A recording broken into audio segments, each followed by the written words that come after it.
ആത്മഹത്യ അല്ലാതെ എനിക്കിനി വേറെ ഒരു പോംവഴിയില്ല. അയ്യോ, അങ്ങനെ ചിന്തിക്കാൻ വരട്ടെ. സമയമാകുമ്പോ ഞാൻ പറയാം, അതിനുള്ള വഴിയും നിർദ്ദേശിച്ചു തരാം. ഡോക്ടർ പറഞ്ഞതുപോലെ കുളിച്ചൊരുങ്ങി മുല്ലപ്പൂവും ചൂടി കരിമീൻ ഫ്രൈയും ബ്രാൻഡിയും കൊടുത്തു. എന്നിട്ട് പ്രയോജനം കിട്ടിയല്ലേ? ഇല്ല, അടി കിട്ടി. ഓഹോ, അപ്പൊ സിഗ്മണ്ട് ഫ്രൈഡും കീറിയല്ലേ? ഫ്രൈഡ് ആയാലും റോസ്റ്റ് ആയാലും അത് എന്നോട് ജയിക്കാൻ പറ്റില്ലെന്ന് ബോധ്യായി സർ. അതുകൊണ്ടാണ് ഞാൻ ഈ തീരുമാനത്തിലെത്തിയത്. നോ, സമീപന രീതികൾ മുഴുവൻ ഞാൻ പ്രയോഗിച്ചു കഴിഞ്ഞിട്ടില്ല. അറ്റ കൈ പ്രയോഗിക്കാൻ സമയമായി. Start action.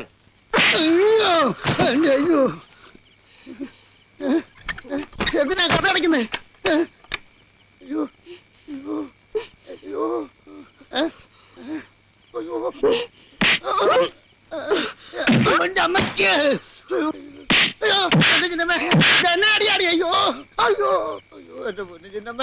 നിനക്ക് എവിടുന്ന് കിട്ടി ഇത്രയും ബലം? ഈ ബലം പവർ മാർട്ടിന്റെയോ ജീവൻ ടോണിന്റെയോ അല്ല, ഡോക്ടർ ഗോൺസാൽവസിന്റെ. മര്യാദയ്ക്ക് ചോറിട്ടിടന്ന് ഉറങ്ങാൻ നോക്ക്. പെട്ടെന്നുണ്ടായ ടെൻഷനിൽ ബോധം കെട്ട് വീണൂന്നല്ലാതെ നന്ദുവിനിപ്പോ യാതൊരു കുഴപ്പമില്ല. കുഴപ്പമുണ്ടെന്ന് ഞാൻ പറഞ്ഞു. ചെറിയൊരു നമ്പർ, അതുകൊണ്ട് രക്ഷപ്പെടാൻ പോകുന്ന മറ്റാരുമല്ലോ. അത് ശരിയാ, പക്ഷേ ഒരു ഡോക്ടർ എന്ന നിലയ്ക്ക് ഒരു കള്ളം പറയാൻ. സത്യം മാത്രം പറയുന്ന ഒരു അരിച്ചത്രൻ. അതല്ലടോ, ഈ കളി പൊളിഞ്ഞാൽ ഇന്ദു സത്യം അറിഞ്ഞാൽ എനിക്ക് ധൈര്യമില്ലടോ. എനിക്ക് ധൈര്യമുണ്ടല്ലോ. എല്ലാ കാര്യങ്ങളും ഞാൻ തന്നെ ഡീൽ ചെയ്യാൻ പോകുന്നു. ഇന്ദു തന്നെ വിശ്വസിക്കൂ. Why not? ഇന്ദിരയുടെ മുമ്പിൽ ഞാൻ മനസ്സുഖം മാത്രം കൂട്ടിയല്ല, ഡോക്ടർ ഗോൺസാൽവസ് മനഃശാസ്ത്രം മണിച്ചിത്രത്തായ. ഓക്കെ, കുറെ നേരം ആയാലും രണ്ടാളും കൂടി മൂലയ്ക്ക് മുറുമുറുക്കാൻ തുടങ്ങിയിട്ട്. ഒന്നുമില്ല, ഞങ്ങളൊരു കോൺഫറൻസിന്റെ കാര്യം പറഞ്ഞ. ശരി ഡോക്ടർ, ഇവിടെ വന്നു. നീ ഇങ്ങനെ കുത്തിയിരിക്കാത്ത പറ. ബാറിൽ തല്ലുണ്ടായ പരുക്കും വെച്ച് സെന്റിമെന്റ്സ് അടിച്ച് ഒരിക്കൽ ഇന്ദിരയെ നിനക്ക് തിരിച്ചു തന്നില്ലേ? അതിന് നീ ഭാഗ്യമുള്ളവനാ. ഗോവേണിയിൽ നിന്ന് ബോധം കിട്ടു വീണ വകയില് നിനക്ക് ഞങ്ങൾ ഒരു പുനർജന്മം തരാൻ പോവാ. എങ്ങനെ? നിനക്കിപ്പോ എന്താ വേണ്ടത്? എല്ലാ പിണക്കങ്ങളും മറന്ന് ഇന്നലെ നിന്നെ സ്നേഹിക്കണം, അത്രയല്ലേ ഉള്ളൂ. എല്ലാം ഞാൻ പറഞ്ഞ് ശരിയാക്കി തരാം. നീ കണ്ണടച്ച് കിടന്നാ മാത്രം മതി. കിടക്കട. അല്ല എന്റെ ഇന്ദുട്ടി കിടക്കടാ ശൂലനായ കിടക്കണം.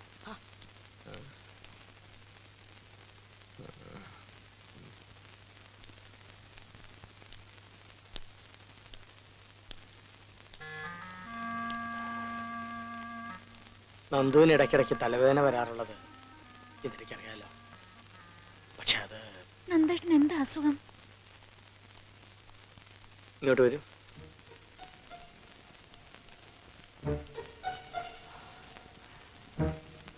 മെഡിക്കൽ സയൻസിൽ ബ്രെയിനോഫ്രിഞ്ചീരിയ ഒട്ടോപ്പിക്ക എന്നാണ് ഈ അസുഖത്തിന്റെ പേര്. മരിച്ചുകൊണ്ടിരിക്കുന്ന ഒരു രോഗിയാണ് നന്ദു.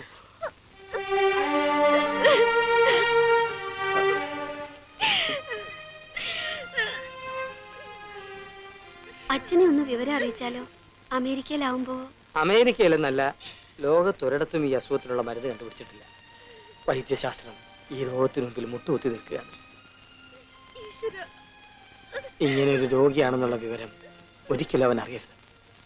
മരിക്കുന്നത് വരെ അവൻ നമ്മളോടൊപ്പം സന്തോഷമായിട്ട് ജീവിക്കട്ടെ.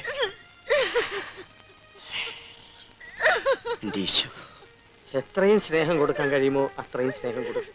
എത്രയും സന്തോഷിപ്പിക്കാൻ കഴിയുമോ അത്രയും സന്തോഷിപ്പിക്കുക.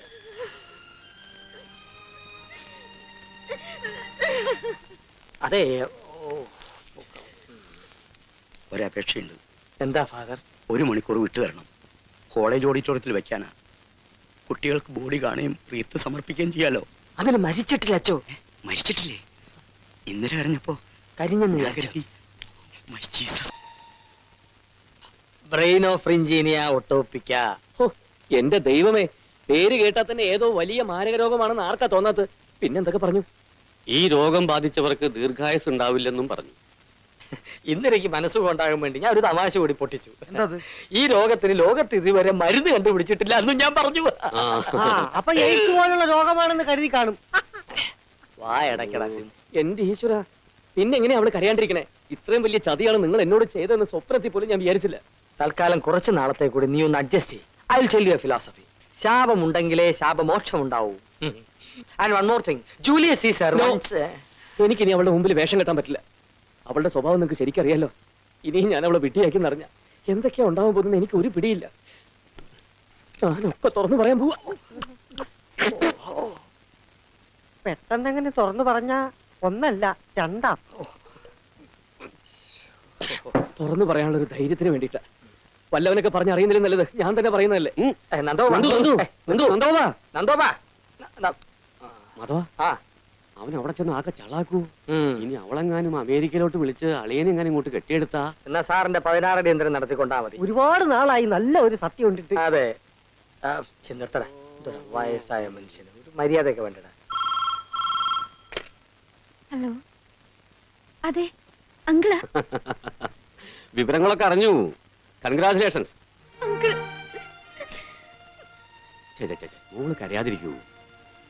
നന്ദുകട് വരുന്നുണ്ട്. അച്ഛനാവാൻ പോവല്ലേ, ലേശം കഴിച്ചിട്ടുണ്ട്. മോള് വഴക്കൊന്നും പറയണ്ട. ഇല്ല. അയ്യേ, മോള് ധൈര്യമായിട്ടിരിക്കേ. അങ്കിളല്ലേ പറയണേ, ഒക്കെ ശരിയാവും. Okay.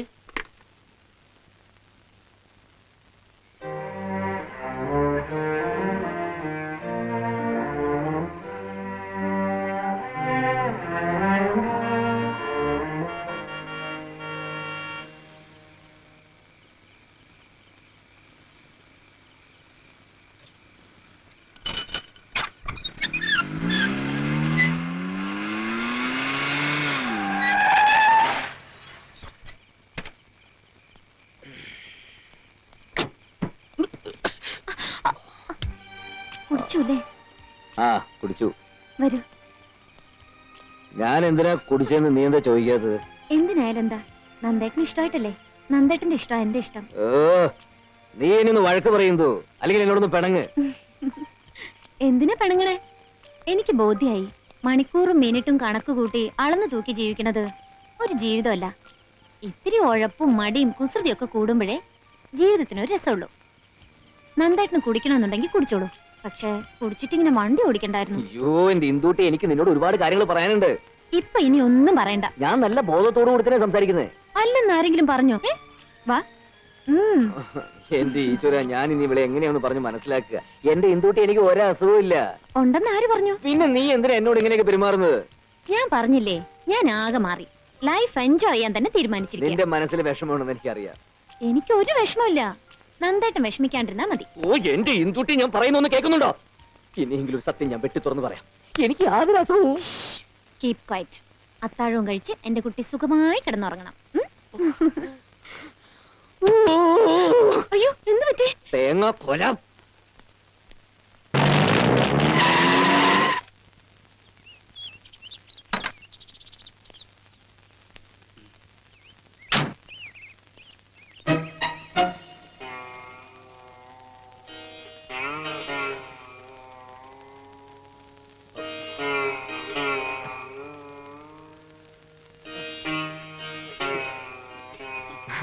My God, what a sudden surprise! ഒരു മുന്നറിയിപ്പും ഇല്ലാതെ ഇന്നലെ ധാരാ വന്നിരിക്കുന്നു. നോക്കിയേ.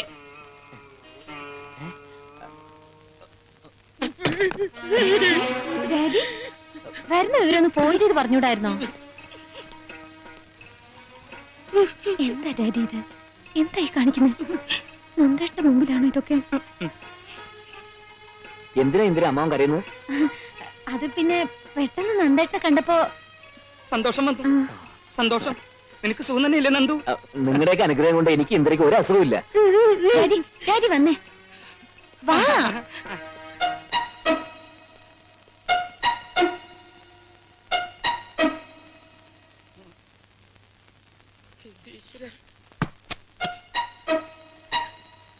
ഒരു രോഗിയാണെന്നുള്ള വിവരം നന്ദേട്ടനെ അറിയിക്കരുതെന്നാ പറഞ്ഞിരിക്കുന്നെ. അതുകൊണ്ട് നന്ദേട്ടനോട് പറയണ്ട, ഒരിക്കലും പറയണ്ട. പറഞ്ഞ അവൻ എന്നെ പോലെ കൺട്രോൾ ചെയ്യാൻ പറ്റിയെന്ന് വരില്ലേ? മതി, ഇവിടുത്തെ ചികിത്സ ഒക്കെ മതി. നിങ്ങൾ അങ്ങോട്ട് കൊണ്ടുപോകാനുള്ള എല്ലാ ഏർപ്പാടുകളും ചെയ്തിട്ടാണ് ഞാൻ വന്നിരിക്കുന്നത്. ഇവിടുന്ന് നന്ദുവിന്റെ മെഡിക്കൽ റിപ്പോർട്ട്സ് എല്ലാം വാങ്ങിക്കണം. പിന്നെ എക്സ്റേ റിസൾട്ട് ഉണ്ടെങ്കിൽ അതും. മോളെ, നീ എന്നെ പോലെ കൺട്രോൾ ചെയ്യും. ആരാ അവനെ ചികിത്സിക്കുന്ന ഡോക്ടർ? വേറെ ആരുമല്ല, അമ്മാവനാ. ആര്? നിന്റെ അമ്മാവനോ? എന്റെ അളിയനോ? എന്റെ ദൈവമേ, അവൻ ഡോക്ടറാണെന്ന് ആരാ പറഞ്ഞത്? അവൻ എങ്ങനെയാ ഡോക്ടറായത്? ആരാ അവനെ ഡോക്ടറാക്കിയത്? ഈ ഞാൻ അമേരിക്കൻ ഡോളർ എണ്ണിക്കൊടുത്താണ് ഞാൻ അവനെ ഡോക്ടറാക്കിയത്. മെഡിക്കൽ കോളേജിൽ നിന്നല്ല, മെഡിക്കൽ കോളേജിൽ നിന്ന്. ആ അവനെ കൊണ്ടാണോ ഇത്രയും പേരും പെരുമയുള്ള രോഗത്തിനൊക്കെ ചികിത്സിക്കുന്നത്? അത് ഇടയ്ക്കിടയ്ക്ക് തലവേദന വരുമായിരുന്നു നന്ദേട്ടന്. അപ്പോഴൊക്കെ അമ്മാവനാ മരുന്ന് കൊടുത്തിരുന്നത്. മനസ്സിലായി, എനിക്ക് കംപ്ലീറ്റ് മനസ്സിലായി. അവൻ മരുന്ന് മാറിക്കൊടുത്താണ് നിന്റെ ഭർത്താവിനെ മഹാരോഗിയാക്കി മാറ്റിയത്. ഇത് ഞാൻ സഹിക്കില്ല, ഒരിക്കലും സഹിക്കില്ല. കൊല്ലും ഞാൻ അവനെ, ജീവനോടെ കൊല്ലും. അതുവരെ നീ കൺട്രോൾ ചെയ്യും.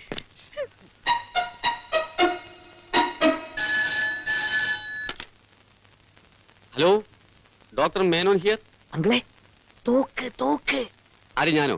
എനിക്ക് തോക്കാൻ മനസ്സില്ല, നീ വേണി തോക്ക്. അയ്യോ അല്ലെങ്കിലേ അമ്മാവൻ തോക്കുമായിട്ട് അങ്ങോട്ട് വരുന്നുണ്ടെന്ന്. ഏതമ്മാവൻ? അമേരിക്കയിലുള്ള ഇന്ദിരയുടെ അച്ഛൻ. ഇങ്ങോട്ടോ? എന്തിന്? കൊല്ലാൻ.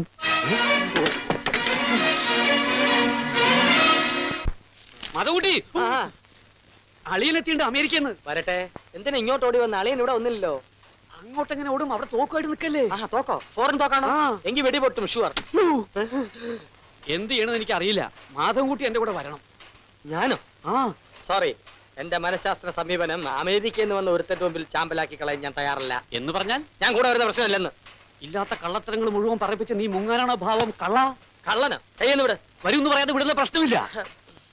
വരാൻ ഡോക്ടറെ.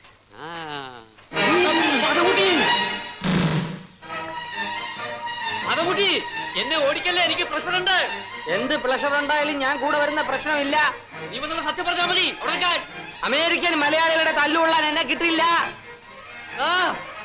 നിന്നെ കൂടി ഞാൻ പറയിപ്പിക്കും. കള്ള നിൽക്കാൻ. കള്ളം തന്റെ അയ്യോ, നല്ല പ്രഷർ. എന്റെ ദൈവമേ, അടി വരുമ്പോ കൂട്ടത്തോടെയാണല്ലോ ഇവിടെ ഇയാള്. അവിടെ അവര് ഒന്ന് നിന്നേ സാറേ. സാറേ ഒന്ന് നിൽക്ക് സാറേ. സാറേ ഈ സമ്മാനം തരാനാ. കൊണ്ട് കൊടുത്താൽ മതി. എന്റെ പിന്നാലെ കൊടുത്തപ്പോ പിന്നാലെ വേറെ. സാറേ ഒന്ന് നിന്നേ. അതെ മാക്കുട്ടി സാറേ, ബ്രേക്ക് പിടിക്കണം. ആൺകുട്ടി ഇതാ. എന്തിനാ ഓടണേ? തടിക്ക് കോട്ടം തട്ടാതിരിക്കാൻ. ഓട്ടം നല്ലതാ. അത് ശരി. ഡോക്ടർ സാറിനെ കണ്ടോ? ഇല്ലല്ലോ. അങ്ങോട്ട് വരുന്നു പറഞ്ഞാണല്ലോ പോന്നത്. എന്ത് പുല്ല്? അമേരിക്കയിലെ സാറും നന്ദു സാറും ഇന്ദു സാറും വരുന്നുണ്ട്. എവിടെ? എന്റെ പുറകെ. ഞാൻ അവർക്ക് എസ്കോർട്ടായിട്ട് പോകുന്നതാ. കൊണ്ടുകൊടുക്കാമെന്ന് കരുതി ഉപ്പാപ്പന്റെ വീട്ടിൽ ചെന്നപ്പോ ഉപ്പാപ്പൻ പായ കൊടുത്ത് നിൽക്കുന്ന പറഞ്ഞ പോലെ ആയല്ലോ ഇത് ആരോഗ്യം. അതെ ഡോക്ടർ സാർ. അയ്യോ അയ്യോ, എന്റെ സൈക്കിള്. അങ്കിളേ ഒന്ന് നിന്നേ. നന്ദേട്ടാ നന്ദേട്ടാ ഓടല്ലേ, തല ഇറങ്ങും. മോളെ ഓടല്ലേ, വയറു കുലുങ്ങും. കടിഞ്ഞൂല കടിഞ്ഞൂല്. അമ്മാവോ ഓടല്ലേ, നിക്ക്. ഓടിയാൽ അവർ വെടിവെച്ച് വീഴ്ത്തും. അമേരിക്കയിലുള്ള ഹിന്ദുവിന്റെ അച്ഛൻ തോക്കുമായിട്ട് വന്നിരിക്കുക. അമ്മാവനെ പറയുന്നത് കേക്ക്. നന്ദേട്ടാ നന്ദേട്ടാ ഓടല്ലേ. മോളെ ഓടല്ലേ, ഓടല്ലേ മോളെ. സാറേ ഒന്ന് നിൽക്ക് സാറേ. സാറേ നിൽക്കാൻ. ഒന്ന് നിൽക്ക് സാറേ. എന്റെ സൈക്കിള് തായോ. അയ്യോ എന്റെ സൈക്കിള് സൈക്കിള് സൈക്കിള് തന്നേച്ചു പോലെ. അമ്മാവൻ നിക്ക്. ഒന്നാമത് ഈ വയസ്സാകാത്ത എനിക്കല്ല ചേച്ചിന്റെ ഓടല്ലേ ഞാൻ പറയുന്നത് കേക്ക്. ഞാൻ ഓടി വന്നില്ല ഓടുന്നു പറയാം. അമ്മാവൻ ഞാൻ പറയുന്നത് കേക്ക്. എന്താ അറിയോ, കള്ളു കുടിച്ച് പറയുമ്പോ ആരോഗ്യം തോക്കുകൂടെ പുറകെ വരുന്നുണ്ട്. നന്ദേട്ടാ ഒരു കുഞ്ഞിക്കാല് കാണാനുള്ള ഭാഗ്യം എനിക്ക് ഉണ്ടാവില്ല ഈശ്വര. അവിടെ നിൽക്കാൻ പറഞ്ഞില്ലേ?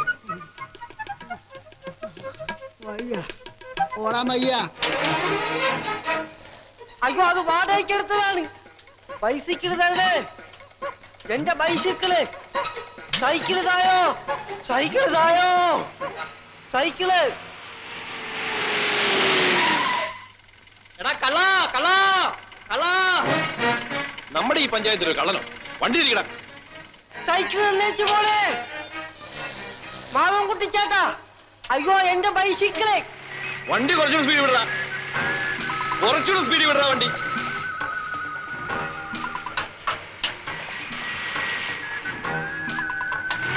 ഇടിച്ചിരുന്ന അവനെ.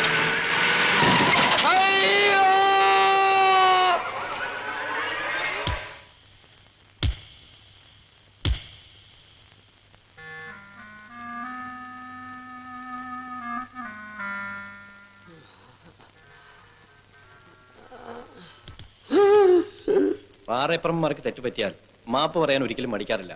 മാപ്പ് പറഞ്ഞിട്ട് എന്ത് കാര്യം? എന്റെ ഏപ്പ് തിരിച്ചു കളഞ്ഞില്ലേ? ഇടുപ്പിന് താഴോട്ട് ഞാൻ മറന്നു. ഇവരൊരു സമ്മാനം തരാനാ പുറകെ ഓടിയത്. ആഹാ, ഓ, എന്റെ കയ്യിലിരിപ്പിന് ഇതിൽ കൂടുതലൊരു സമ്മാനം എനിക്കിനി കിട്ടാനില്ല. എനിക്ക് വേണ്ടി കണ്ണീരൊഴുക്കണ്ട.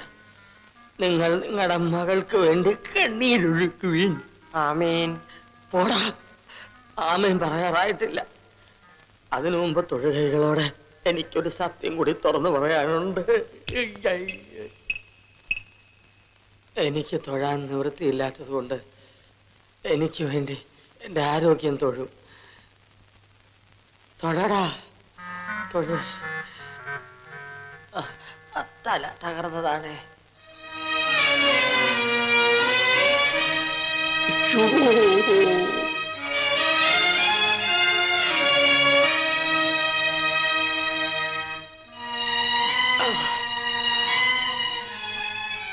മരണം കാത്തു കിടക്കുന്ന ഒരാളുടെ അവസാന മൊഴി എന്ന നിലയ്ക്ക് ഇന്നിരയുടെ ഒരു അപേക്ഷയുണ്ട്.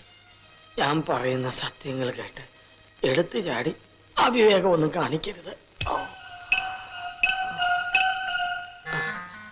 മനസ്സാ വാച കർമ്മണ അറിയാത്ത കുറ്റത്തിന് നന്ദുവിനെ വേർപിരിഞ്ഞ് ഇന്ദു പോയപ്പോ നിങ്ങളെ വീണ്ടും ഒന്നിപ്പിക്കാൻ വേണ്ടി എന്റെ തലയിൽ ഉദിച്ച മനഃശാസ്ത്ര സമീപനമാണ് ബ്രെയിൻ ഓഫ് റെഞ്ചീനിയ ഓക്ടോപിക്ക.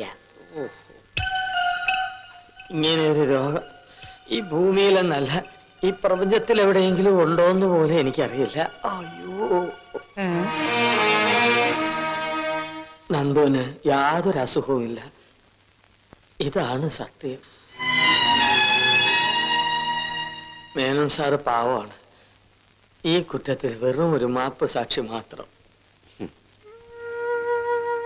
എന്തുട്ടി നിന്നെ വീണ്ടും വിഡ്ഢിയാക്കിന്നറിഞ്ഞപ്പോ എനിക്ക് സഹിക്കാൻ കഴിഞ്ഞില്ല. എല്ലാം തുറന്നു പറയാൻ ഒരുങ്ങിയപ്പോഴൊന്നും നീയോട്ട് സമ്മതിച്ചുമില്ല. എന്തുട്ടി കരയരുത് പ്ലീസ്.